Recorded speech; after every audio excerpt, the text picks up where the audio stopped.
Hello friends, आप सभी का अपने HDS ट्यूटोरियल पर स्वागत है। तो जेक बोर्ड क्लास 10th का प्री बोर्ड एग्जाम हो चुका है। इस वीडियो में हम लोग मैथ का आंसर देखेंगे। आप लोग कमेंट करके बताइएगा कि आप लोगों का कितना सही हुआ है और कितना गलत हुआ है। प्री बोर्ड एग्जाम देना बहुत ही जरूरी है। बहुत सारा ऐसा स्कूल है जहां पर प्री बोर्ड का एग्जाम नहीं होता है। एक्चुअल में होना चाहिए प्री बोर्ड का एग्जाम। इससे बच्चों को पता चलता है कि प्रिपरेशन किस तरीके से हुआ है, कितना बाकी है, और एग्जाम का एक फील, एग्जाम को आप अनुभव कर पाते हैं प्री बोर्ड एग्जाम में। तो चलिए यहाँ पर हम लोग मैथ का आंसर देखेंगे। ठीक है, आप लोग कमेंट कीजिएगा कि आप लोगों को कितना सही हुआ है, कितना गलत हुआ है। जैसे यहाँ पर क्वेश्चन मिला था आप लोगों को बुकलेट के साथ साथ, मतलब एक ही बुकलेट था, उसी में क्वेश्चन भी था, उसी में आंसर भी लिखना था। OMR शीट कुछ नहीं था। इसी प्रकार से आप लोगों का फाइनल बोर्ड में भी होगा। ठीक है, एग्जाम इसी प्रकार से होगा। देखिए पहला क्वेश्चन देखते हैं हम लोग। 5005 का अभाज्य गुणनखंड इनमें से कौन सा है? अभाज्य गुणनखंड। ठीक है, अभाज्य गुणनखंड क्या होगा? देखिए 6 गुना 7 गुना 11 गुना 13, या दूसरा ऑप्शन है 5 गुना 7 गुना 11 गुना 7 गुना 13, या तीसरा ऑप्शन है 7 गुना 5 गुना 11 गुना 13, चौथा इनमें से कोई नहीं। यहां पर है, देखिए यहां पर है 5005। तो इसका इस तरीके से अभाज्य गुणनखंड करना था। इसको हम लोग 5 से अभाज्य गुणनखंड कर सकते हैं। 5 1 5, दोनों जीरो उतर जाएगा, फिर से 5 1 5, फिर से इसको हम लोग 7 से कर सकते हैं। 7 1 7, 3 बच जाएगा तो उधर जाकर 30 हो जाएगा। 7 चौके 28, इधर जाकर 21 हो गया। 7 दूनी 14, 7 तिया 21।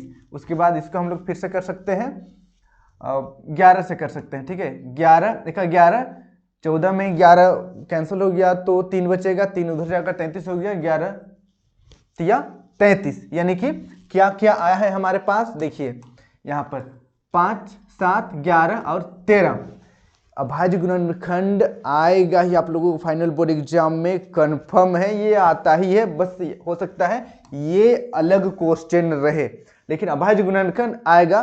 प्रैक्टिस कर लीजिएगा।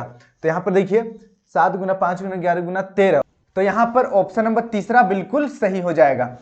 कितने लोग ऑप्शन तीसरा सही किए हैं कमेंट जरूर कीजिएगा। चलिए अगला क्वेश्चन बढ़ते हैं हम लोग नेक्स्ट, सेकंड नंबर।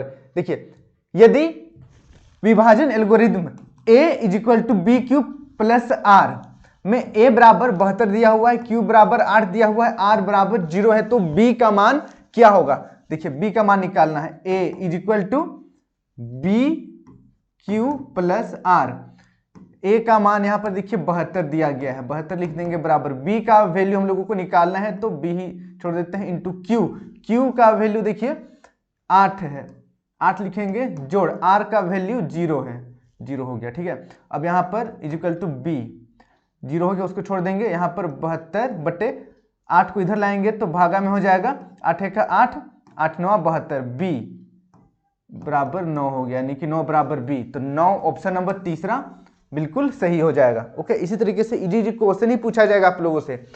चलिए अगला क्वेश्चन बढ़ते हैं नेक्स्ट, तीसरा नंबर। देखिए 3√2 एक खालिस्तान संख्या है, परिमेय संख्या है, अपरिमेय संख्या है, पूर्ण संख्या है, प्राकृत संख्या है। तो इसका सही आंसर हो जाएगा ऑप्शन नंबर दूसरा, अपरिमेय संख्या है। इसको आप लोग देख लीजिएगा। फिर देखिए नेक्स्ट अगला 4 नंबर, 35/50 का दशमलव प्रसार कैसा है? शांत है या अशांत है? तो यहाँ पर देखिए नीचे यहाँ पर 50 है, तो 50 में 2 भी आता है 5 भी आता है। ठीक है, 2 भी आता है 5 भी, मतलब दोनों में से एक रहेगा या दोनों रहेगा। अगर नीचे हर में तो शांत हो जाता है, तो शांत है ये। ठीक है, शांत। ऑप्शन नंबर पहला बिल्कुल सही हो जाएगा। ऑप्शन नंबर पहला टर्मिनेटिंग ये है। ठीक है, शांत दशमलव प्रसार होगा। अब बढ़ते हैं नेक्स्ट, 4 हो गया, 5 नंबर की ओर। 5 नंबर का क्वेश्चन देखिए, ये तो बिल्कुल बच्चों वाला क्वेश्चन है। यहाँ पर देखिए y = px का ग्राफ दिया गया है। बहुपद px के शून्यकों की संख्या ज्ञात कीजिए। यहाँ पर ग्राफ दिया हुआ है px का, हम लोगों को शून्यक निकालना है। तो यहाँ पर x को जितना बार काटेगा ये वाला, उतना ही वैल्यू होता है। तो x को यहाँ पर 1 बार काटा है, यहाँ पर 2 बार काटा है, 2, यानी कि 2 इसका आंसर हो जाएगा।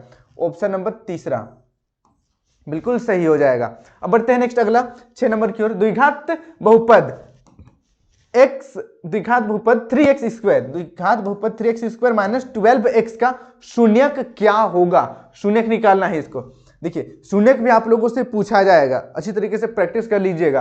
पहला ऑप्शन है 0 4, दूसरा ऑप्शन है 0 - 4, तीसरा ऑप्शन है 1,4, चौथा ऑप्शन है 0, -2। तो इसका सही आंसर हो जाएगा ऑप्शन नंबर पहला, 0,4 इसका शून्यक होगा। अब बढ़ते हैं नेक्स्ट अगला 7 नंबर की ओर। अब देखिए नेक्स्ट 7 नंबर का क्वेश्चन है, एक द्विघात बहुपद के शून्यकों का योग तथा गुणनफल क्रमशः 4 और 1 है। द्विघात बहुपद बताना है। यहां पर योगफल 4 है, गुणनफल 1 है। फॉर्मूला में अप्लाई कीजिएगा, इजीली इसका आंसर आ जाएगा। पहला ऑप्शन देखिए x² + 4x + 1, दूसरा ऑप्शन है x² - 4x + 1, तीसरा ऑप्शन x² + 4x - 1 और चौथा ऑप्शन है x² - 4x - 1। तो इसका सही आंसर हो जाएगा बहुपद, ऑप्शन नंबर दूसरा बिल्कुल सही हो जाएगा। ठीक है, अब बढ़ते हैं नेक्स्ट अगला 8 नंबर की ओर। रैखिक, यदि रैखिक समीकरणों का एक युग्म असंगत है तब इसके आलेख की रेखाएं होगी, कैसी होगी? समांतर होगी, प्रतिच्छेदी होगी, संपाती होगी या इनमें से कोई नहीं। तो इसका सही आंसर हो जाएगा ऑप्शन नंबर पहला, समांतर होगी। ठीक है, फिर देखिए नेक्स्ट अगला 9 नंबर। समीकरण युग्म x = 7, x = 11 का हल 1, 2 अनंत या इनमें से कोई नहीं। तो इसका सही आंसर हो जाएगा ऑप्शन नंबर चौथा, इनमें से कोई नहीं। ठीक है, इसका कोई भी हल नहीं होगा। ठीक है, इसका कोई भी हल नहीं होगा। अब बढ़ते हैं नेक्स्ट अगला 10 नंबर की ओर। समीकरण युग्म x - 2y = 0 और 3x + 4y = 20 का हल। यहां पर x और y का हम लोगों को वैल्यू निकालना है। आप कोई भी विधि से निकालिए, कोई दिक्कत नहीं है। ठीक है, चलिए, लेकिन ये MCQ है तो यहाँ पर विधि हम लोगों को दिखाना नहीं है, डायरेक्ट आप सॉल्व तो करना ही पड़ेगा आपको, उसके बाद आंसर दिखाना है। पहला ऑप्शन है 4,2, दूसरा ऑप्शन 2,4, तीसरा ऑप्शन है 1,2 और चौथा ऑप्शन इनमें से कोई नहीं। तो इसका सही आंसर हो जाएगा ऑप्शन नंबर पहला बिल्कुल सही हो जाएगा, 4,2। फिर देखिए नेक्स्ट अगला 11 नंबर। समीकरण निकाय 4x + py + 8 = 0 और 2x + 2y + 2 = 0 के अद्वितीय हल होने के लिए p का मान क्या होगा? अद्वितीय हल होने के लिए p का मान क्या होगा? पहला ऑप्शन है p = 4, दूसरा ऑप्शन है p = -4, तीसरा ऑप्शन है p ≠ 4 और चौथा ऑप्शन है p ≠ -4। तो इसका सही आंसर हो जाएगा ऑप्शन नंबर तीसरा, p 4 के बराबर नहीं होना चाहिए। ठीक है, अब बढ़ते हैं नेक्स्ट अगला क्वेश्चन 12 नंबर का क्वेश्चन है, निम्न में से कौन द्विघात समीकरण है बताना है। सबको सोल्व करना पड़ेगा, सबको सोल्व करने के बाद देखना है द्विघात समीकरण कौन है कौन नहीं है। ठीक है, पूरा सोल्व कीजिएगा तो आपको पता चलेगा कि ऑप्शन नंबर पहला इसका सही होगा, ऑप्शन नंबर पहला। फिर देखिए नेक्स्ट अगला 13 नंबर। द्विघात समीकरण 2x² - 7x + 6 = 0 का विविक्तर क्या है बताना है। विविक्तर बराबर है तो 2 होगा, -3 होगा, 1 होगा या 3 होगा। तो देखिए d, विविक्तर को d से निकालते हैं, d = b² - 4ac, ये वाला फॉर्मूला है, इजीली से निकल जाएगा। b आपका यहाँ पर -7 है और a आपका यहाँ पर 2 है और c आपका +6 है। ठीक है, वैल्यू पुट कीजिएगा, इजीली इसका आंसर आ जाएगा। तो इसका सही आंसर देखिए यहाँ पर ऑप्शन नंबर तीसरा 1, इसका सही आंसर हो जाएगा। अब बढ़ते हैं नेक्स्ट अगला 14 नंबर की ओर। यदि द्विघात समीकरण x² - px + 4 = 0 के मूल बराबर हो तो p का मान क्या होगा? पहला ऑप्शन है -+3, दूसरा ऑप्शन है -+4, तीसरा ऑप्शन है -+5, चौथा ऑप्शन है -+2। तो इसका सही आंसर हो जाएगा ऑप्शन नंबर दूसरा बिल्कुल सही हो जाएगा। अब बढ़ते हैं नेक्स्ट अगला 15 नंबर की ओर। द्विघात समीकरण x² + 5x - 6 = 0 का घात होगा। यहां पर 0, 1, 0, 3। इसका एक्चुअल में आंसर यहां पर देखिए सबसे बड़ा घात क्या है, यहां पर 2 है। तो इसका द्विघात, यहां पर जो द्विघात समीकरण है इसका घात 2 होना चाहिए, लेकिन 2 कहीं पर भी ऑप्शन में नहीं दिया हुआ है। आई थिंक 2 बार जो 0 हो गया, ये दोनों में से एक में कहीं पर 2 होना चाहिए था। ठीक है, तो ये तो क्वेश्चन ही, ऑप्शन ही इसका गलत है, ऑप्शन ही इसका पूरा का पूरा गलत दिया हुआ है। इसका आंसर हो जाएगा, इसका आंसर हो जाएगा 2। ठीक है, 2। चलिए नेक्स्ट हम लोग बढ़ते हैं 16 नंबर। यदि समीकरण ax² plus bx plus c is equal to 0 के मूल एक दूसरे के व्युत्क्रम हो तो, व्युत्क्रम हो तो क्या होगा? a बराबर b हो जाएगा, या b बराबर c हो जाएगा, या c बराबर a हो जाएगा, या चौथा ऑप्शन भी सेम है, c बराबर a हो जाएगा। क्या होगा? तो इसका सही आंसर हो जाएगा ऑप्शन नंबर तीसरा, c इज इक्वल टू ए। वैसे यहाँ पर भी दिया हुआ ऑप्शन चौथा, दोनों में से किसी को आप करिएगा तो सही हो जाएगा। ठीक है, कोई दिक्कत नहीं है, टाइपिंग में कहीं पर मिस्टेक हुआ है ऑप्शन तीसरा और चौथा में, बट दोनों सही है यहाँ पर। ठीक है, चलिए अब बढ़ते हैं नेक्स्ट अगला 17 नंबर की ओर। 17 नंबर का क्वेश्चन है, समांतर श्रेणी एपी -5 -1 3 7 का सार्व अंतर। सार्व अंतर भी इंपॉर्टेंट है, आप लोगों से पूछा जाएगा एग्जाम में, अच्छी तरीके से याद कर लीजिएगा। आगे वाला को पीछे वाला से माइनस कर दीजिएगा, अगला पद को पिछला पद से निकल जाएगा। यहाँ पर 7 में माइनस कर देंगे 3 बराबर 4, तो 4 इसका हो जाएगा सार्व अंतर 4। कहीं पर भी माइनस कीजिएगा, देखिए -1 में -5 माइनस करेंगे, जिसे -1 -5 इज इक्वल टू -1। फिर यहाँ पर सोल्व करेंगे तो +5 हो जाएगा इज इक्वल टू, इसको सोल्व करेंगे तो 4 ही आ जाएगा। यहाँ पर भी 4, यहाँ पर भी 4 आ रहा है, इसका सार्व अंतर 4। ऑप्शन नंबर तीसरा, ऑप्शन नंबर तीसरा बिल्कुल सही है।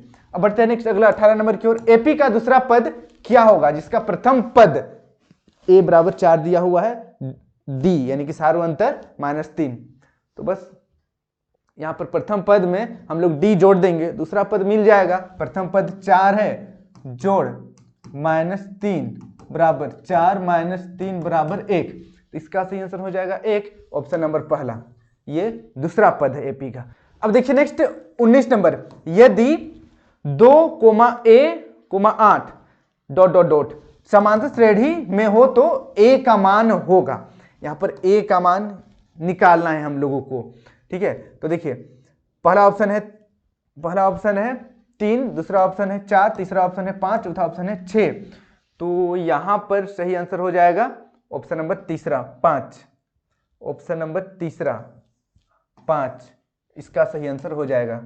ठीक है, 5 कैसे? देखिए यहाँ पर 2 है, 2 के बाद 5, 5 के बाद 8। अगर इसको हम लोग देखेंगे तो 2 में कितना जोड़ेंगे तो 5 आएगा, 3, फिर 8, मतलब 5 में कितना जोड़ेंगे तो 8 आएगा, फिर से 3। तो सार्व अंतर देखिए 3 3 आ रहा है, सार्व अंतर बराबर आना चाहिए था। ठीक है, तो यहाँ पर 5 5, तो ऑप्शन नंबर तीसरा सही हो जाएगा। देखिए नेक्स्ट अगला 20 number.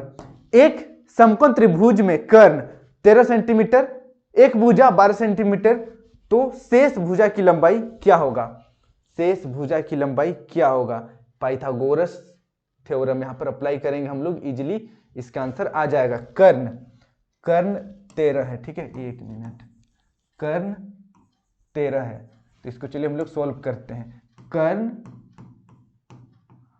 Square is equal to आधार स्क्वायर जोड़ लंब स्क्वायर होता है। तो कर्ण का वैल्यू दिया हुआ है 13, तो 13 स्क्वायर हो जाएगा बराबर आधार, इसका हम लोग आधार मान लेते हैं, आधार है 12 स्क्वायर जोड़ लंब के लिए हम लोग फिलहाल लंब स्क्वायर ही लगाते हैं। चलिए लंब स्क्वायर, ठीक है, ये हमारा शेष भुजा हो जाएगा। अब 13 का स्क्वायर करेंगे तो 169, और यहाँ पर देखिए 12 का स्क्वायर करेंगे तो 144, बराबर का इधर ले आएंगे उसको इस साइड में तो माइनस हो जाएगा 144 इज इक्वल टू लंब स्क्वायर। अब स्क्वायर को बराबर का इधर लाएंगे तो रूट हो जाएगा, रूट हो जाएगा। अब देखिए माइनस करते हैं हम लोग 159 में 144, तो यहाँ पर 5, फिर यहाँ पर बच जाएगा 2, 25 बराबर लंब, तो रूट सोल्व करेंगे तो 5 आ जाएगा। ठीक है, 5 लंब, तो 5 आया है आंसर, शेष भुजा 5 हो जाएगा, 5 सेंटीमीटर। ऑप्शन नंबर दूसरा बिल्कुल सही हो जाएगा। अब बढ़ते हैं नेक्स्ट 21 नंबर की ओर। कोट 90 माइनस ए बराबर है, कोट 90 माइनस ए किसके बराबर है? पहला ऑप्शन है कोसेक ए, दूसरा कोस ए, तीसरा टेन ए, चौथा सेक ए। तो इस तरीके का जो क्वेश्चन है आप लोगों से पूछा जाएगा। जो भी फॉर्मूला है इसमें, ट्रिग्नोमेट्री में जितना भी फॉर्मूला है सभी फॉर्मूला को आप लोगों को याद कर लेना है, ठीक है। तो इसका सही आंसर हो जाएगा 10A, ठीक है। कौन इन्वर्स, जैसे यहाँ पर देखिए कोट का इन्वर्स 10 होता है, तो बस ऐसे 10 हो जाएगा इसका। चलिए नेक्स्ट 22 नंबर, साइन स्क्वायर ए प्लस कोस स्क्वायर ए का मान क्या होगा? वैल्यू आप लोग याद रखिएगा, ठीक है। तो देखिए पहला ऑप्शन है -1, दूसरा ऑप्शन है 1, तीसरा ऑप्शन है 10A, चौथा ऑप्शन है सेक ए। तो इसका सही आंसर हो जाएगा ऑप्शन नंबर दूसरा, इसका वैल्यू 1 हो जाएगा। फिर देखिए नेक्स्ट 23 नंबर, एक मीनार के शीर्ष का उन्नयन कोण उसके पाद से 15 मीटर की दूरी पर 60 डिग्री है, तो मीनार की ऊंचाई क्या होगा? मीनार की ऊंचाई बताना है। चलिए इसको हम लोग एक बार, मैं बस रफली आप लोगों को बता दे रहा हूं इस तरीके से। एक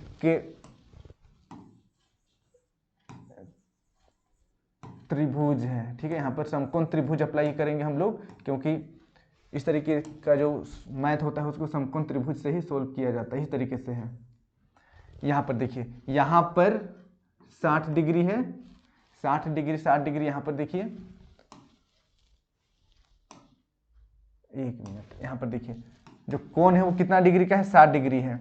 और पाद से यानी कि यहाँ से यहाँ तक का दूरी कितना है? 15 मीटर। तो हम लोगों को मीनार की ऊंचाई याद करना है। मान लेते हैं मीनार की ऊंचाई x है, मीनार की जो ऊंचाई है वो x है, ठीक है। तो यहाँ पर हम लोग क्या अप्लाई करेंगे? ये वाला हो गया हमारा बेस, ये हो गया हमारा परपेंडिकुलर, और ये हो गया हाइपोटेनियस। तो यहाँ पर हम लोग अप्लाई करेंगे 10, ठीक है, 10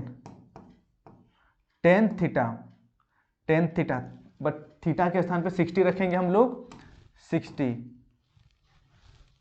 रखेंगे, 60 इज इक्वल टू 10 थीटा का फॉर्मूला क्या होता है? P बाय बी होता है, ठीक है। अब P का वैल्यू कितना दिया हुआ है देखिए, अच्छा चलिए 10 पहले इसको लिखते हैं, 10 60 का वैल्यू क्या होता है? √3 इज इक्वल टू P का वैल्यू x है बटे, अब देखिए B का वैल्यू 15 मीटर है, 15 मीटर।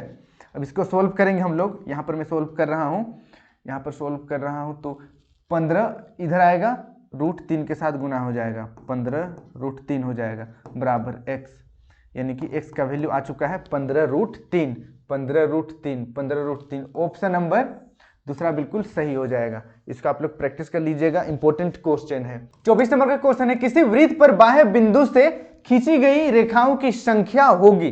कोई एक वृत्त है और ये बाह्य बिंदु है, इससे अगर हम लोग एक रेखा खींचेंगे वृत्त पर, तो कितना रेखा खींच सकते हैं? सिर्फ 2 रेखा खींच सकते हैं, सिर्फ 2।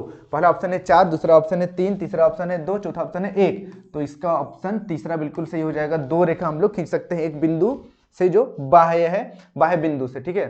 देखिए नेक्स्ट अगला 25 नंबर, दी गई आकृति में यदि OPA बराबर 35 डिग्री, तो कोण AOP का मान होगा। यहाँ पर ये वाला 35 डिग्री दिया हुआ है, तो ये कितना होगा बताना है। तो यहाँ पर देखिए ये 35 हो गया, और यहाँ पर 90 डिग्री का कोण बनता है। इसको आप लोग याद कर लीजिएगा, समझ लीजिएगा। अब यहाँ पर देखिए 90 डिग्री जोड़ 35 डिग्री जोड़, इसको हम लोग x मान लेते हैं, x बराबर त्रिभुज के अंतःकोणों का योग 180, उससे आसानी से निकल जाएगा, ठीक है। इस तरीके से x जोड़ 90 डिग्री जोड़ 35 डिग्री बराबर 180 डिग्री। यहाँ पर x का वैल्यू निकाल लीजिएगा, इजली बन जाएगा। तो पहला ऑप्शन है 55 डिग्री, दूसरा है 45, तीसरा 60, चौथा 65। तो इसका सही आंसर हो जाएगा ऑप्शन नंबर पहला सही हो जाएगा, 55 डिग्री इसका आंसर आएगा। x का वैल्यू बस निकालिएगा, इजली बन जाएगा। बढ़ते हैं नेक्स्ट 26 नंबर का क्वेश्चन देखिए, यदि एक बिंदु P से O केंद्र वाले किसी वृत्त पर PA एवं PB स्पर्श रेखाएं परस्पर 60 डिग्री के कोण पर झुकी हो तो POA बराबर होगा। POA किसके बराबर होगा? पहला ऑप्शन है 50 डिग्री, दूसरा 60, तीसरा 70, चौथा 80। तो इसका सही आंसर हो जाएगा ऑप्शन नंबर पहला 50 डिग्री। ये भी सेम उसी प्रकार से है, बस यहाँ पर चतुर्भुज वगैरह अप्लाई होगा। ठीक है, उसके बाद जो भी एंगल आएगा उसको फिर से हम लोग दो पार्ट में डिवाइड कर देंगे तो आ जाएगा आंसर। देखिए नेक्स्ट 27 नंबर, निम्न में से कौन वृत्त के क्षेत्रफल का सूत्र है? देखिए डायरेक्ट क्वेश्चन आया है फॉर्मूला से, फॉर्मूला सब याद कर लीजिएगा। वृत्त का क्षेत्रफल क्या होता है? Pi r square, 2 pi r square, 3 pi r square, या इनमें से कोई नहीं। तो इसका सही आंसर हो जाएगा पाई आर स्क्वायर। ऑप्शन नंबर पहला बिल्कुल सही हो जाएगा। फिर देखिए नेक्स्ट 28 नंबर। 28 नंबर का क्वेश्चन है, 3 लगातार प्राकृत संख्या का माध्य क्या होगा? 3 लगातार प्राकृत संख्या, प्राकृत संख्या कहां से स्टार्ट होता है? 1 से। 1 2 3, 1 जोड़ 2 जोड़ 3 बटे क्या निकालना है? माध्य निकालना है। तो 1 2 3, 3 से डिवाइड कर देंगे, यहाँ पर 6 बटे 3 भाग दे देंगे तो बचेगा 2। तो इसका सही आंसर हो जाएगा 2। ऑप्शन नंबर दूसरा बिल्कुल सही हो जाएगा, कोई दिक्कत नहीं होना चाहिए। फिर देखिए नेक्स्ट अगला 29 नंबर, संचयी बारंबारता वक्र कहलाती है। संचयी बारंबारता वक्र क्या कहलाती है? तोरण कहलाती है, आयत चित्र, दंडालेख, या बारंबारता बहुभुज। तो इसका सही आंसर हो जाएगा ऑप्शन नंबर पहला। ऑप्शन नंबर पहला तोरण कहलाती है, इसको भी आप लोग याद कर लीजिएगा। देखिए नेक्स्ट 30 नंबर, निम्न में से कौन सी किसी घटना की प्रायिकता नहीं हो सकती है? ये इंपॉर्टेंट क्वेश्चन है, कॉन्सेप्ट समझिएगा। बोला जा रहा है घटना की प्रायिकता नहीं हो सकती है। अगर कहीं पर वैल्यू माइनस में दिया है, ऋणात्मक दिया है, नेगेटिव दिया है, तो वो प्रायिकता नहीं हो सकता है। यहां पर कहीं भी माइनस में नहीं दिख रहा है। अब दूसरी बात, प्रायिकता सबसे कम, मानकर चलिए टोकरी है, उसमें आम और अमरूद भरा हुआ है, और हम लोग पूछेंगे केला का प्रायिकता क्या होगा? केला है ही नहीं वहां, तो 0 होगा। 0 से हाईएस्ट प्रायिकता का जो वैल्यू है वो 1 होता है। 1 मानकर चलिए टोकरी है, उसमें पूरा का पूरा सेव ही भरा हुआ है, और सेव निकालने का प्रायिकता पूछा जाएगा तो 1 होगा मैक्सिमम। ठीक है, तो 0 से लेकर 1 के बीच में ही प्रायिकता होता है, ना ही इससे आगे और ना ही इससे पीछे। इससे पीछे तो माइनस हो जाता है, नहीं चलेगा। 1.1 भी इधर नहीं चलेगा, इधर मतलब 1 से बड़ा होना ही नहीं चाहिए। यहां पर देखते हैं क्या है, 0.8, 1 और 0 और 1 के बीच में आता है, ये तो प्रायिकता हो सकता है। दूसरा 2.5, ये तो 1 से बड़ा हो जा रहा है। ठीक है, 2 से ही बड़ा है, 1 से भी बड़ा है, 1 से बड़ा नहीं होना चाहिए, तो इसलिए प्रायिकता नहीं हो सकता है। ऑप्शन नंबर दूसरा बिल्कुल सही हो जाएगा। 80%, ये देखिए प्रतिशत में बोला गया है, लेकिन इसको अगर हम लोग देखेंगे तो 0 और 1 के बीच में ही है ये, और 5/6 इसका भी वैल्यू निकालेंगे तो इसका भी वैल्यू 0 और 1 के बीच में ही आएगा। भले वो नंबर बहुत ज़्यादा अजीब सा हो जाएगा, पूरा आखिरी डिवाइड नहीं होगा, शांत नहीं है, बट फिर भी 0 और 1 के बीच में आएगा। लेकिन ऑप्शन नंबर दूसरा 1 से ज़्यादा हो जा रहा है, तो इसलिए प्रायिकता नहीं हो सकता है। तो इसमें से कितना आप लोग सही किए हैं, कितना गलत किए हैं, नीचे कमेंट जरूर कीजिएगा। अब लोग बढ़ते हैं सब्जेक्टिव क्वेश्चन की ओर। यहाँ पर जितना भी क्वेश्चन है, चाहे वो ऑब्जेक्टिव हो या सब्जेक्टिव, सभी बहुत ज्यादा इंपॉर्टेंट है। अच्छी तरीके से सभी क्वेश्चन को आप लोग याद कर लीजिएगा। देखिए यहाँ पर अच्छा प्रश्न का उत्तर देना है, यहाँ पर 2-2 नंबर का है। ठीक है, 6 दूना 12, टोटल 12 नंबर है यहाँ पर मिलेगा आपको। तो चलिए देखते हैं हम लोग 31 नंबर।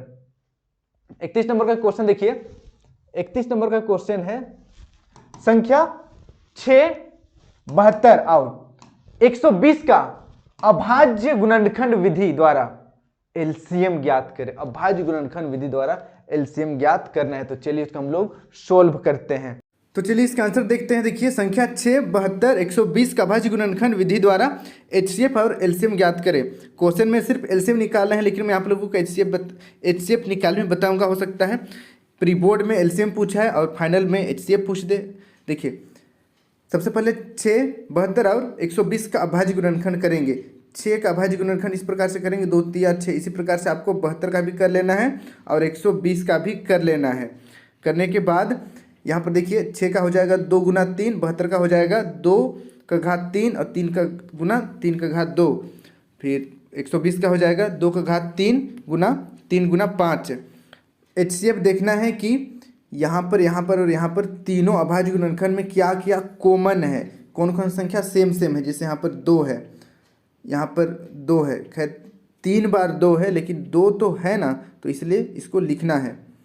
उसके बाद यहाँ पर भी 2 है, तो एक बार 2 लिख दिए यहाँ पर हम लोग। फिर देखिए 3 भी है, यहाँ पर 3 है, यहाँ पर 3 है और यहाँ पर 3 है, तो 3 को लिख दिए। एक एक बार कॉमन है इसलिए एक एक बार लिखेंगे और गुना कर देंगे। 2 गुना 3, 2 गुना 3 यानी कि 6, HCF 6 हो जाएगा। अब देखिए एलसीएम 6, 72, 120 का एलसीएम के लिए हम लोग 2 का घात 3 को गुना करेंगे, 3 का घात 2 के साथ, फिर 5 को भी गुना कर देंगे। अब यहाँ पर इसको पूरा सॉल्व करेंगे तो हमारे पास आ जाएगा 360। ये हो गया हमारा एलसीएम। दोनों बहुत ज़्यादा इंपॉर्टेंट है, एलसीएम और एचसीएफ निकालने आप लोग प्रैक्टिस कर लीजिएगा। अगला क्वेश्चन देखिए, बहुपद 3x² - x - 4 के शून्यकों का योग तथा गुणनफल लिखें। योगफल और गुणनफल लिखना है, तो इसको हम लोग फॉर्मूला से इजीली बना सकते हैं। देखिए इस तरीके से हल, 3x² - x - 4 शून्यकों का योगफल -b/a, ये फॉर्मूला होता है, इसको आप लोगों को याद कर लेना है। -b/a, बस वैल्यू पुट करेंगे, माइनस के लिए माइनस लगा देंगे, फिर b का वैल्यू देखिए -1 है यहाँ पर, तो -1 लगा देंगे, फिर a है 3, तो 3 लिख देंगे। सोल्व करेंगे तो 1/3 आ जाएगा, माइनस माइनस यहाँ प्लस हो जाएगा। फिर देखिए शून्यकों का गुणनफल c/a फॉर्मूला होता है, वैल्यू पुट करेंगे। c का वैल्यू -4 है और a का वैल्यू 3 है, -4/3, यही आंसर हो गया। ये भी आंसर हो गया, ये भी आंसर हो गया। इसको आप लोग प्रैक्टिस कर लीजिएगा। अब बढ़ते हैं नेक्स्ट अगला क्वेश्चन की ओर। देखिए मान निकाले, मान निकालना है। Sine 60 degree into cos 30 degree plus sine 30 degree into cos 60 degree. तो चलिए इसको हम लोग सॉल्व करते हैं। यहाँ पर देखिए साइन 60 का वैल्यू होता है √3/2 इंटू कोस 30 का वैल्यू होता है √3/2, फिर प्लस लगाना है, यहाँ पर प्लस है। फिर साइन 30 का वैल्यू होता है 1/2 इंटू साइन 30 का 1/2, फिर कोस 60 का 1/2। बस सॉल्व कर देंगे इसको हम लोग पूरा। इसको पहले सॉल्व करेंगे, फिर इसको सॉल्व करेंगे। इसका सॉल्यूशन ये वाला है और इसका सॉल्यूशन ये वाला है। फिर यहाँ पर भिन्न का जोड़ बन जाएगा, 4/4 = 1। इसका आंसर 1 हो जाएगा। अब बढ़ते हैं नेक्स्ट अगला क्वेश्चन की ओर। फिर देखिए नेक्स्ट 34 नंबर, यदि साइन a = 3/4 तो कोस a का मान ज्ञात कीजिए। तो चलिए इसको हम लोग सॉल्व करते हैं। देखिए साइन a = 3/4 तो कोस a इस प्रकार निकालेंगे हम लोग। साइन a, साइन का वैल्यू होता है p/h, तो p/h, p के लिए 3 दिया हुआ है, h के लिए 4 दिया हुआ है। तो यहाँ पर देखिए h यानी कि हाइपोटेनियस के लिए 4 लिख देंगे, p यानी कि परपेंडिकुलर के लिए यहाँ पर 3 लिख देंगे। यहाँ पर b का वैल्यू नहीं दिया हुआ है, ठीक है। तो b का वैल्यू निकालेंगे हम लोग। b का वैल्यू होता है √h² - p², कर्ण स्क्वायर माइनस लंब स्क्वायर। अब वैल्यू पुट करेंगे, h के लिए 4 है, 4 स्क्वायर हो जाएगा, -3 स्क्वायर, 4 × 16 -3 × 9, और यहाँ पर इसको माइनस कर देंगे तो 7 बचेगा। √7 b का वैल्यू आ चुका है। कोस a का वैल्यू, कोस a का फॉर्मूला होता है b/h, तो b का वैल्यू √7 है, h का वैल्यू 4 है, तो √7/4 यही इसका आंसर हो जाएगा। इसको आप लोग प्रैक्टिस कर लीजिएगा। अब बढ़ते हैं नेक्स्ट अगला क्वेश्चन की ओर। 35 नंबर, बिंदुओं P 5,12 और Q 9,9 ठीक है, 9,-9 के बीच की दूरी ज्ञात करें। यहाँ पर बीच की दूरी ज्ञात करना है, P और Q के बीच की दूरी ज्ञात करना है। तो चलिए इसको हम लोग सोल्व करें। देखिए यहाँ पर P बिंदु का निर्देशांक है 5 - 12 और Q का 9 - 9। अब यहाँ पर x1 5 है और x2 9 है, y1 -12 है, y1 -12 है और y2 -9 है। दूरी सूत्र यहाँ पर देखिए, PQ की दूरी सूत्र से निकालेंगे हम लोग।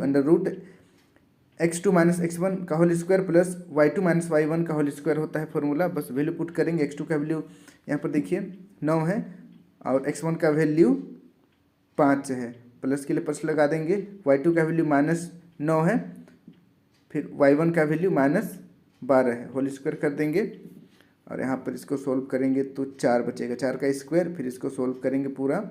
यहाँ पर देखिए -9, फिर यहाँ पर माइनस मिलकर प्लस हो जाएगा, +12।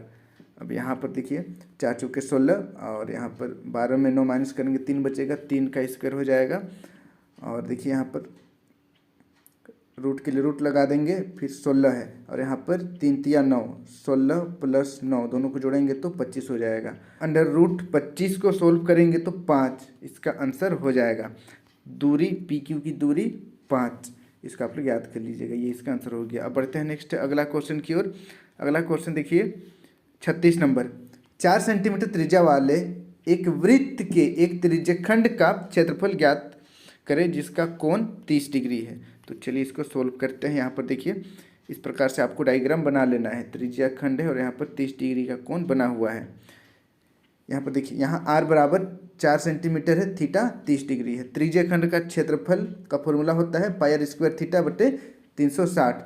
बस वैल्यू पुट करेंगे यहाँ पर हम लोग। पाई के लिए 3.14, फिर r स्क्वायर, r 4 है तो 4 गुना 4 हो जाएगा, थीटा 30 है तो 30 लिखेंगे बटे 360। अब इसको सोल्व करेंगे तो 12.56 आ जाएगा। इसको सोल्व करेंगे तो लगभग 4.19 सेंटीमीटर स्क्वायर, तो यही इसका आंसर हो जाएगा। ठीक है, क्वेश्चन में सिर्फ आप लोगों को पूछा गया है त्रिज्यखंड का क्षेत्रफल। तो नीचे अगर आपको फाइनल बोर्ड एग्जाम में संगत दीर्घ त्रिज्यखंड का क्षेत्रफल पूछ दिया तो आपको पूरा का पूरा जो वृत्त है उसका क्षेत्रफल में त्रिज्यखंड का क्षेत्रफल माइनस कर देना है तो आंसर आ जाएगा। ठीक है, फिलहाल आपका जो प्री बोर्ड है उसमें सिर्फ त्रिज्यखंड का क्षेत्रफल पूछा है। ठीक है, चलिए अगला क्वेश्चन बढ़ते हैं हम लोग। अगला क्वेश्चन है 37 नंबर। सिद्ध करें कि किसी वृत्त के किसी व्यास के सिरे पर खींची गई स्पर्श रेखाएं समांतर होती है। तो चलिए इसको हम लोग सोल्व करते हैं। यहाँ पर देखिए सेम क्वेश्चन है। सिद्ध करें कि किसी वृत्त के किसी व्यास के सिरों पर खींची गई स्पर्श रेखाएं समांतर होती है। यहाँ पर ये व्यास है, व्यास पर 2 रेखा खींचा हुआ है और दोनों समांतर है, सिद्ध करना है। तो आपको इस प्रकार इसको सोल्व करना है। हल देखिए दिया है, मानव वृत्त सी ओ आर में 2 स्पर्श रेखाएं ए बी और सी डी है। सिद्ध करना है ए बी समानांतर सी डी। प्रमाण, क्योंकि ओ पी लंब ए बी, ओ पी लंब है ए बी पर, तो यहाँ पर 90 डिग्री का कोण बनेगा। अतः कोण ए पी ओ बराबर 90 डिग्री, इसको समीकरण 1 मान लेंगे। फिर दूसरा ओ क्यू लंब सी डी, ओ क्यू लंब सी डी, तो यहाँ पर कोण ओ क्यू डी 90 डिग्री हो जाएगा, इसको समीकरण 2 मान लेंगे। अब समीकरण 1 तथा 2 से दोनों एंगल जो है वो बराबर है, क्योंकि दोनों 90 डिग्री है तो एकांतर अंतःकोण हो जाएगा, और एकांतर अंतःकोण जब बराबर होता है तो समांतर हो जाता है रेखा। तो इस तरीके से अतः ए बी समांतर सी डी प्रूफ हो गया। तो इसका आप लोग प्रैक्टिस कर लीजिएगा, इंपॉर्टेंट क्वेश्चन है। अब बढ़ते हैं नेक्स्ट अगला क्वेश्चन की ओर। अगला क्वेश्चन है 38 नंबर। यदि sec 4a is equal to cosec a minus 20 degree, जहाँ 4a एक न्यून कोण है, तो a का मान ज्ञात करें। a का मान ज्ञात करना है। वैसे यहाँ पर सिर्फ आप लोगों को 6 क्वेश्चन सोल्व करना है, लेकिन क्योंकि ये प्री बोर्ड है और आप लोग तैयारी कर रहे हैं फाइनल बोर्ड के लिए, इसलिए मैं सभी क्वेश्चन को यहाँ पर बता दे रहा हूँ। तो चलिए इसको हम लोग सोल्व करते हैं। देखिए सबसे पहले इसको लिखेंगे हम लोग, sec 4a is equal to cosec a minus 20। अब यहाँ पर कोसेक 90 माइनस 4a, सेक 4a को ही हम लोग कोसेक 90 माइनस 4a लिख सकते हैं, is equal to cosec a minus 20 degree. अब यहाँ पर इसको सोल्व करेंगे हम लोग तो कोसेक कोसेक कट जाएगा। 90 minus 4a is equal to a minus 20 degree. अब इसको पूरा हम लोग एक साइड करेंगे a को, तो इधर आ जाएगा a, लेकिन माइनस में हो जाएगा। अब इसको सोल्व करेंगे, माइनस 4a माइनस a तो जुड़ जाएगा, माइनस 5a हो जाएगा। फिर इसको दोनों को सोल्व करेंगे, दोनों माइनस में इसलिए जुड़ जाएगा, 110 हो जाएगा माइनस के साथ। अब यहाँ पर देखिए माइनस माइनस दोनों कैंसिल हो जाएगा। a बराबर 110/5, इसको सोल्व करेंगे तो 22 डिग्री आ जाएगा। तो a का वैल्यू आ गया 22 डिग्री।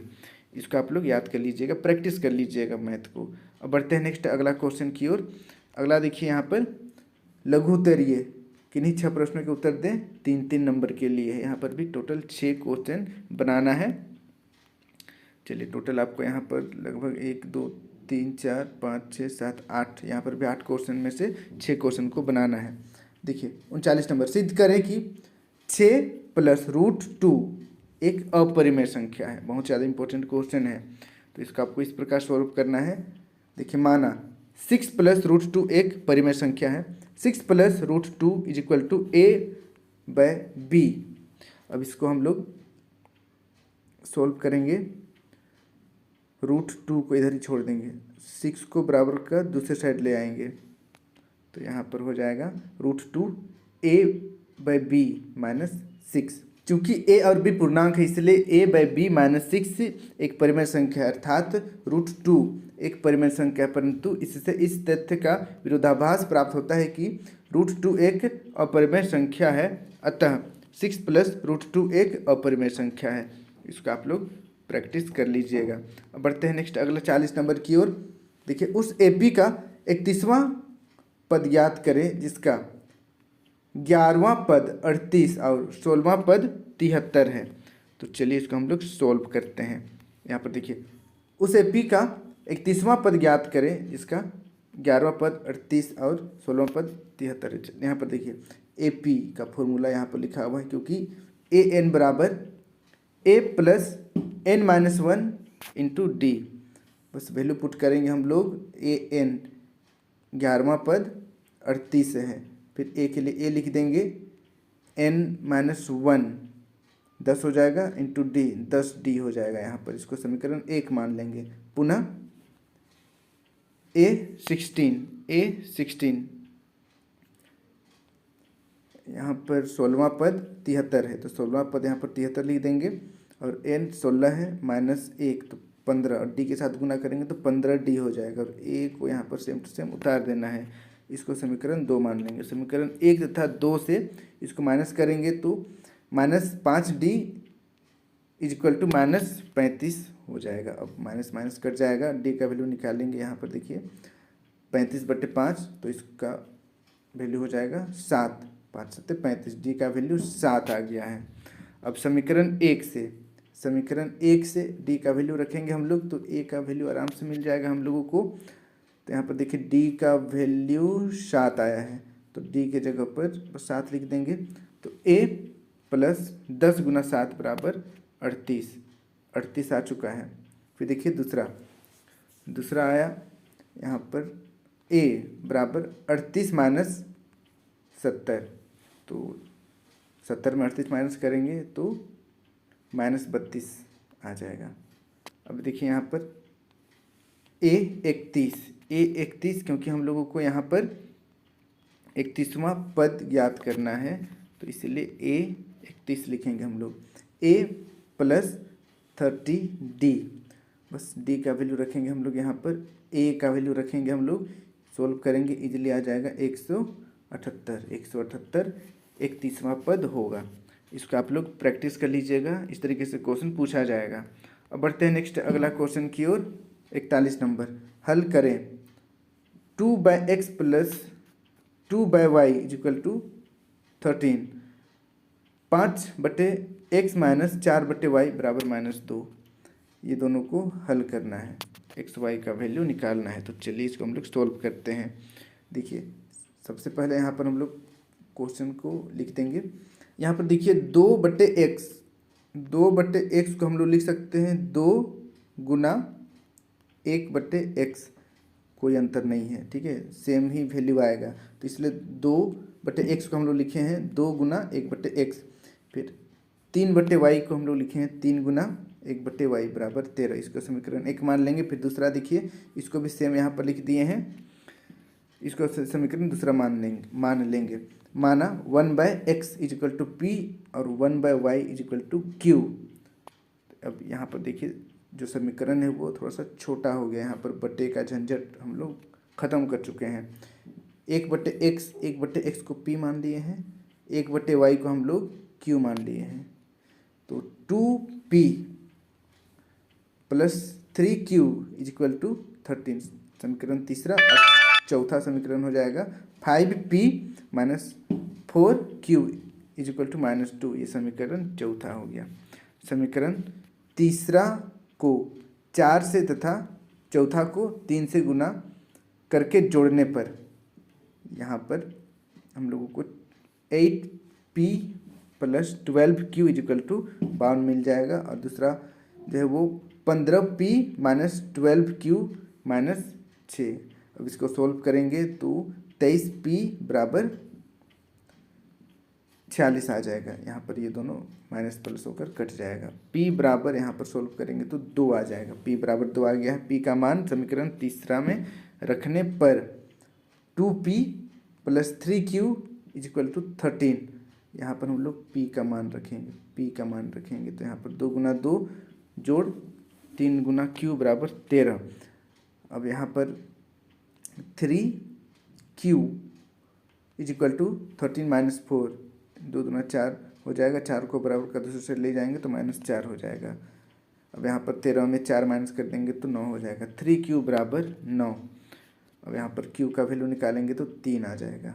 अब आगे देखिए p और q दोनों का वैल्यू हम लोग निकाल चुके हैं। यहाँ पर q का वैल्यू निकाले और ऊपर हम लोग p का वैल्यू निकाल चुके हैं। बस वैल्यू रखेंगे। यहाँ पर देखिए 1/x is equal to p, तो 1/x is equal to p के स्थान पर 2 लिख देंगे तो x का वैल्यू आ जाएगा 1/2। उसी प्रकार y यहाँ पर देखिए y का वैल्यू निकालेंगे 1/y is equal to q का वैल्यू 3 है और y का वैल्यू लिखेंगे तो 1/3। तो x का वैल्यू 1/2 और y का वैल्यू 1/3। ये आंसर हो गया। इसको आप लोग प्रैक्टिस कर लीजिएगा। थोड़ा सा लंबा जरूर है बट स्टेप बाय स्टेप बनाइएगा तो ईजी है। अब बढ़ते हैं नेक्स्ट अगला क्वेश्चन की ओर। अगला क्वेश्चन है 42 नंबर।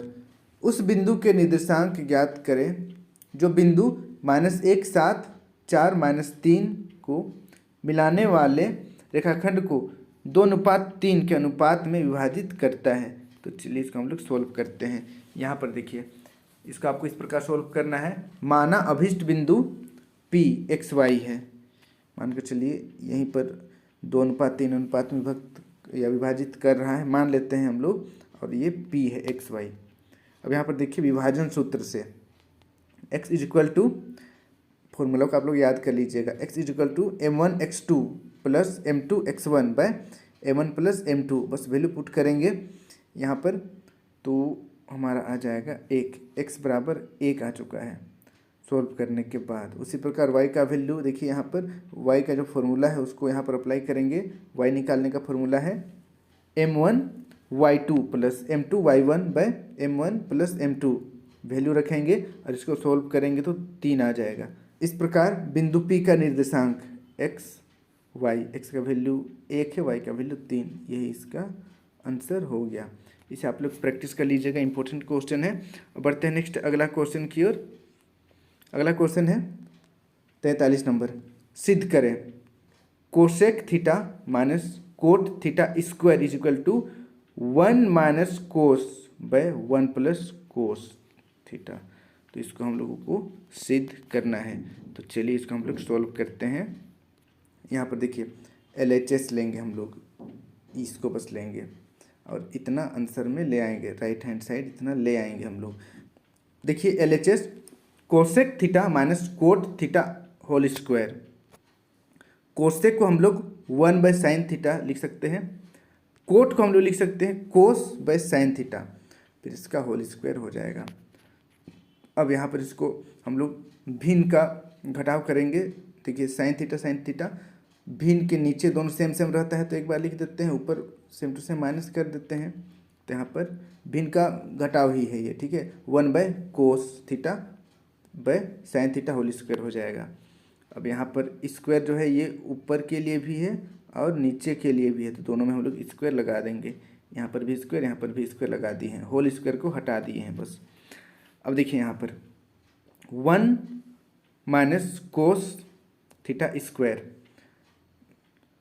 और नीचे साइन स्क्वायर को हम लोग 1/cos स्क्वायर लिख सकते हैं। फॉर्मूला सब आप लोगों को याद करना पड़ेगा। अब यहाँ पर 1 - cos थीटा स्क्वायर 2 बार लिख देंगे हम लोग, क्योंकि स्क्वायर है 2 बार लिख सकते हैं मल्टीप्लाई के साथ। और यहाँ पर 1 माइनस कोस स्क्वायर है, तो इसको हम लोग 1 square minus cos square theta इस तरीके से लिख सकते हैं। तो ये हो जाएगा ए स्क्वायर माइनस बी स्क्वायर का फॉर्मूला। तो ए स्क्वायर माइनस बी स्क्वायर का होता है ए माइनस बी इंटू ए प्लस बी, बस यहाँ पर लिखे हैं उसी को। अब यहाँ पर देखिए 1 माइनस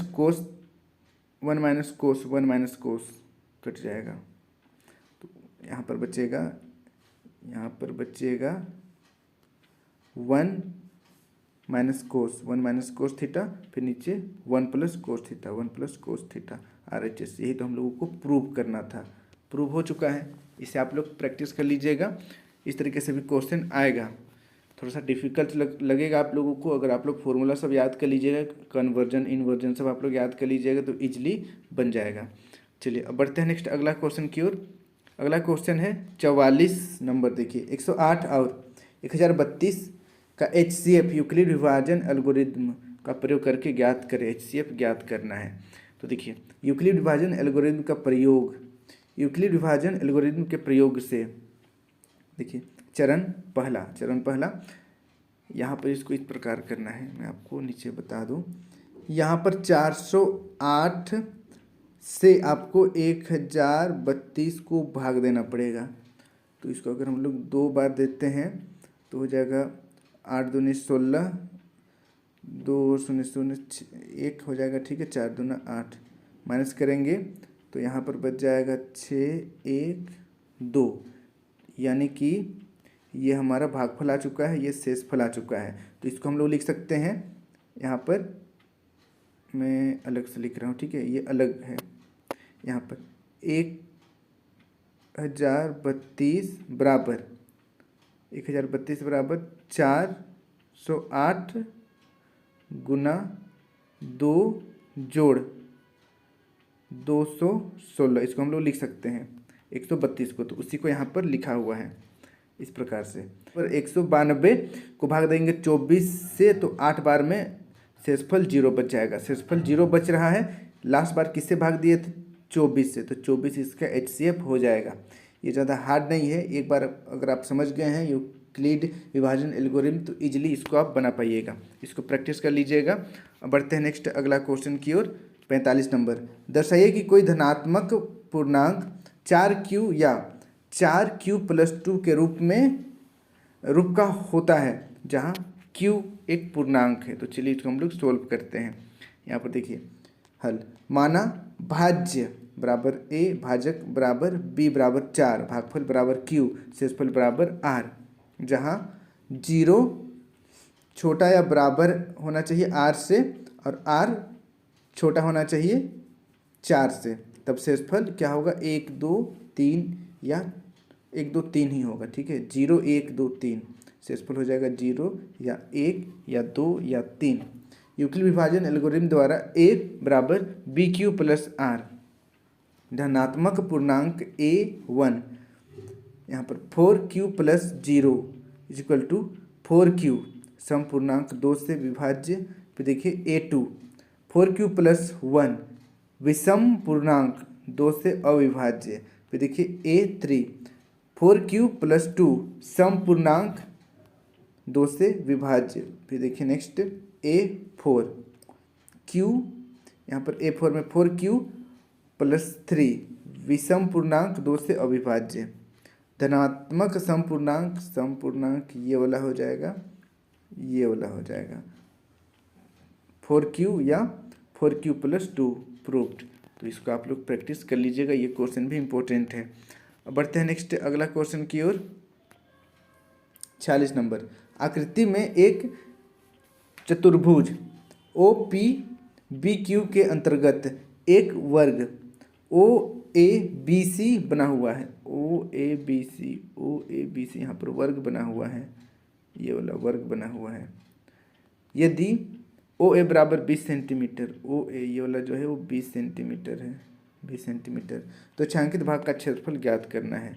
छायांकित भाग यानी कि इसका ये इतना सा भाग का हम लोगों को क्षेत्रफल ज्ञात करना है। तो चलिए इसको हम लोग सोल्व करते हैं। देखिए चतुर्थांश की त्रिज्या यानी कि ये विकर्ण ओ बी बराबर under root O A square minus A B square.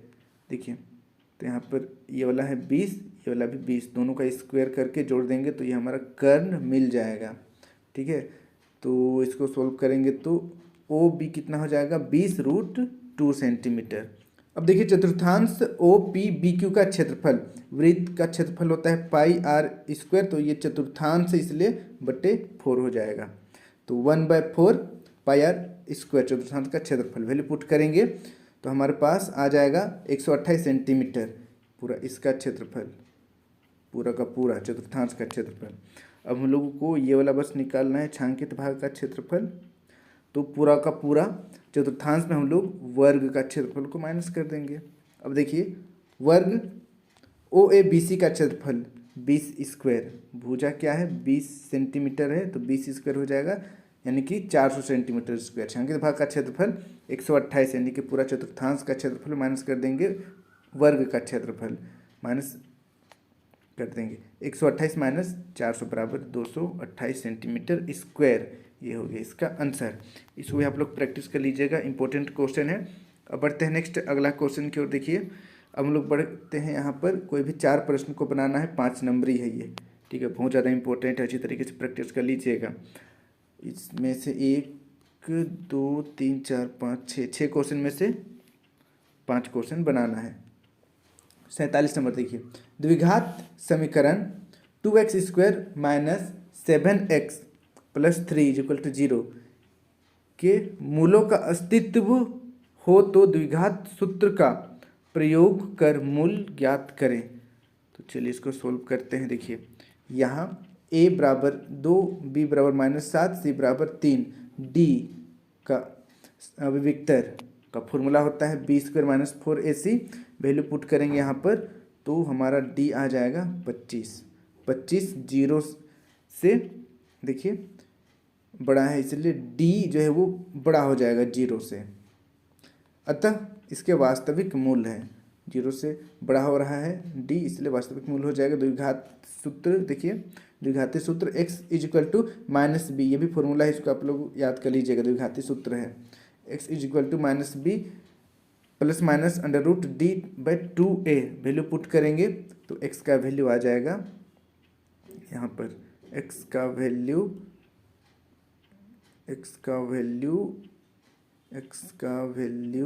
यहाँ पर 7 + -5/4। अब प्लस माइनस से एक बार प्लस लिखेंगे फिर एक बार माइनस लिखेंगे। ठीक है, सोल्व करेंगे इसको, प्लस के साथ सोल्व करेंगे तो 12/4 आएगा और माइनस देकर सोल्व करेंगे तो 2/4 आएगा। अतः मूल 3 और 1/2 है, 3 और 1/2 है, इसको आप लोग याद कर लीजिएगा। फिर देखिए नेक्स्ट 49 नंबर, एक खिलौना त्रिज्या 3.5 सेंटीमीटर वाले एक शंकु के आकार का है जो उसी त्रिज्या वाले एक अर्धगोले पर अध्यारोपित है। इस खिलौने की संपूर्ण ऊंचाई 15.5 सेंटीमीटर है। इस खिलौने का संपूर्ण पृष्ठीय क्षेत्रफल ज्ञात करें।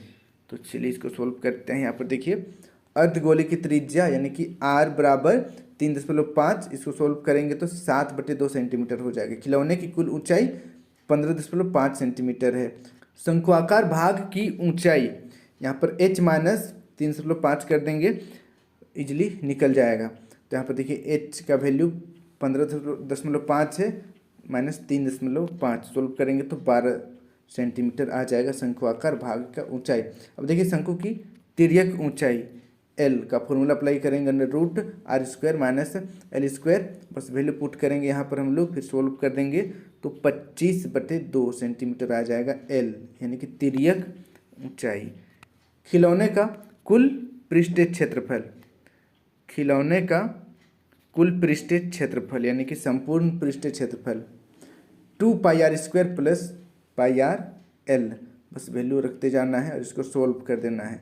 तो एक यहाँ पर सोल्व करेंगे तो 214.5 सेंटीमीटर स्क्वायर आ जाएगा। अगला 50 नंबर का क्वेश्चन देखिए, सिद्ध करें कि एक समकोण त्रिभुज में कर्ण का वर्ग अन्य दो भुजाओं के वर्गों के योगफल के बराबर होता है। ये क्वेश्चन भी बहुत ज़्यादा इंपॉर्टेंट है, पाइथागोरस थ्योरम को ही हम लोगों को यहाँ पर सिद्ध करना है। देखिए हल दिया है, ए बी सी एक समकोण त्रिभुज जिसमें कोण बी बराबर 90 डिग्री है। सिद्ध करना है ए सी स्क्वायर बराबर ए बी स्क्वायर जोड़ बी सी स्क्वायर। ए सी स्क्वायर कर्ण है, यहाँ पर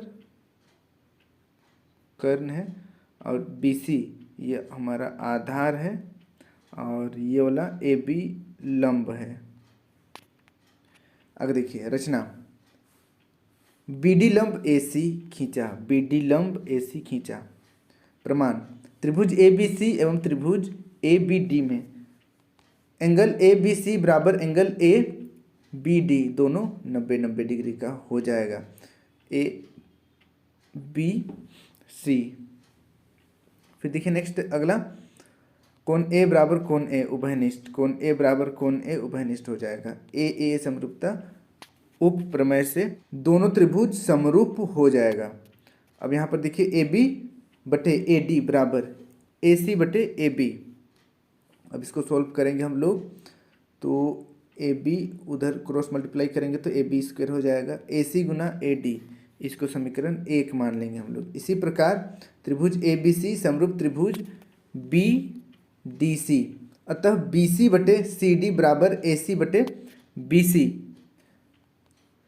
अब यहाँ पर बी सी क्रॉस मल्टीप्लाई होकर बी सी स्क्वायर हो जाएगा, फिर यहाँ पर ए सी गुना सी डी, समीकरण 2। अब समीकरण 1 तथा 2 को जोड़ने पर, दोनों समीकरण को जोड़ेंगे तो ए बी स्क्वायर जोड़ बी सी स्क्वायर हो जाएगा, और इधर ए सी गुना ए डी जोड़ ए सी गुना सी डी, दोनों में ए सी कॉमन है, बाहर निकाल देंगे, अंदर बचेगा ब्रैकेट के अंदर ए डी जोड़ सी डी। यहाँ पर देखिए ए डी जोड़ सी डी, ए डी जोड़ सी डी, दोनों को जोड़ेंगे तो क्या हो जाएगा, ए सी मिल जाएगा, हम लोगों को ए सी मिल जाएगा। तो इसीलिए यहाँ पर ये वाला ए सी के लिए ये ए सी है, दोनों को जोड़ने से ए सी मिल रहा है, इसलिए ये ए सी है। तो यहाँ पर देखिए ए सी स्क्वायर हो गया। तो इस तरीके से ये पूरा प्रूव्ड हो जाता है, यही इसका आंसर हो गया है। इसका आप लोग 2-3 बार प्रैक्टिस कर लीजिएगा, इंपॉर्टेंट क्वेश्चन है, बोर्ड एग्जाम में पूछा जा सकता है। अब बढ़ते हैं नेक्स्ट अगला क्वेश्चन की ओर। अगला क्वेश्चन देखिए 51 नंबर, एक शंकु के छिन्नक जो 16 सेंटीमीटर ऊंचा है के सिरे की त्रिज्या 20 सेंटीमीटर और 8 सेंटीमीटर है, इसका आयतन और वक्र पृष्ठ क्षेत्रफल ज्ञात करें। आयतन और वक्र पृष्ठ क्षेत्रफल ज्ञात करना है। तो यहाँ पर देखिए, यहाँ पर R1 बराबर 20, R2 बराबर 8 सेंटीमीटर है, H 16 सेंटीमीटर दिया हुआ है। बर्तन की धारिता या फिर आप बर्तन का आयतन भी लिख सकते हैं, बर्तन का आयतन, बर्तन का आयतन, आयतन बराबर 1/3 पाई H into R1 square plus R2 square plus R1 into R2। अब देखिए बर्तन का जो आयतन है, इस फॉर्मूला में वैल्यू पुट कर देंगे और इसको पूरा सोल्व कर देंगे, तब हमारे पास आ जाएगा 10,449.92 सेंटीमीटर क्यूब। तो बस इतना इसको आपको प्रैक्टिस कर लेना है। अब बढ़ते हैं नेक्स्ट अगला क्वेश्चन की ओर। अगला है इसी का वक्र पृष्ठ क्षेत्रफल भी ज्ञात करना है। तो फॉर्मूला होता है pi L into R1 plus R2 या कैपिटल R स्मॉल आप भी आप लगा सकते हैं। यहाँ पर वैल्यू पुट करेंगे सेम टू सेम पूरा, और इसको सॉल्व करेंगे हम लोग तो 1408 सेंटीमीटर स्क्वायर आ जाएगा। क्षेत्रफल निकालना है इसलिए स्क्वायर लगाना जरूरी है। तो ये हो गया इसका आंसर। इसको आप लोग प्रैक्टिस कर लीजिएगा। अब बढ़ते हैं नेक्स्ट अगला क्वेश्चन की ओर। अगला क्वेश्चन है 52 नंबर, निम्नलिखित आंकड़ों से माध्यक ज्ञात करें। ये जो आंकड़ा दिया हुआ है इससे माध्यक ज्ञात करना है। तो चलिए इसको हम लोग सोल्व करते हैं। यहाँ पर देखिए ये वर्ग अंतराल दिया हुआ है, बारंबारता भी दिया हुआ है, आप लोगों को संचयी बारंबारता निकालना है। तो क्या कीजिएगा 5, यहाँ पर देखिए पहले 4 है, 4 में पहले 5 जोड़ दीजिएगा तो 9 हो जाएगा, फिर 9 में फिर से 13 जोड़ दीजिएगा तो 22 हो जाएगा, 22 में फिर से 20 जोड़ दीजिएगा तो 42 हो जाएगा, 42 में 14 जोड़ दीजिएगा तो 56 हो जाएगा, 56 में फिर से 8 जोड़ दीजिएगा तो 64 हो जाएगा, 64 में फिर से 4 जोड़ दीजिएगा तो 68 हो जाएगा। तो यहाँ पर 68 देखिए लिखा हुआ है, ये संचयी बारंबारता है। अब यहाँ पर बारंबारता पूरा सबको जोड़ेंगे वो n का वैल्यू हो जाएगा। अब यहाँ पर n बराबर 62, n/2 भी निकाल लेंगे हम लोग तो 34 आ जाएगा। देखिए अब देखिए n/2 से ठीक बड़ी वाली संचयी बारंबारता 42 है। संचयी बारंबारता यहाँ पर देखिए 42 है। अब नीचे माध्यक वर्ग उसी के सिद्धा में 42 के सिद्धा में ये वाला 125 145 यही हो गया इसका माध्यक वर्ग। अब यहाँ पर देखिए जो फॉर्मूला है उसको लिखेंगे हम लोग पहले, माध्यक equal to L plus n/2 minus CF/F। तो n/2 का वैल्यू 34 है, L का वैल्यू यहाँ पर देखिए माध्यक वर्ग में जो सबसे छोटा रहता है उसको L का वैल्यू मानते हैं हम लोग 125, फिर CF 22 हो जाएगा, F 20 हो जाएगा, H 20 हो जाएगा। वैल्यू पुट करेंगे तो हमारे पास 137 आंसर आ जाएगा माध्यक। तो इसका आप लोग प्रैक्टिस कर लीजिएगा, ये प्री बोर्ड का क्वेश्चन है। इसी प्रकार से आप लोगों का फाइनल बोर्ड एग्जाम में भी क्वेश्चन आएगा। सभी क्वेश्चन को 2-3 बार जरूर प्रैक्टिस कर लीजिएगा, ताकि अगर इसी में से आपका बोर्ड एग्जाम में आ जाए क्वेश्चन तो फिर आपका तो मौज ही हो जाएगा। तो चलिए आज के लिए इतना ही। वीडियो को अपने सभी दोस्तों के साथ शेयर कर दीजिएगा ताकि उन्हें भी इस वीडियो का लाभ हो सकेगा। चैनल को सब्सक्राइब कर लीजिएगा ताकि आगे भी आप लोगों को मैं इसी प्रकार से मदद कर सकूँ। आज के लिए इतना ही। Thank you for watching video. जय हिंद, जय भारत।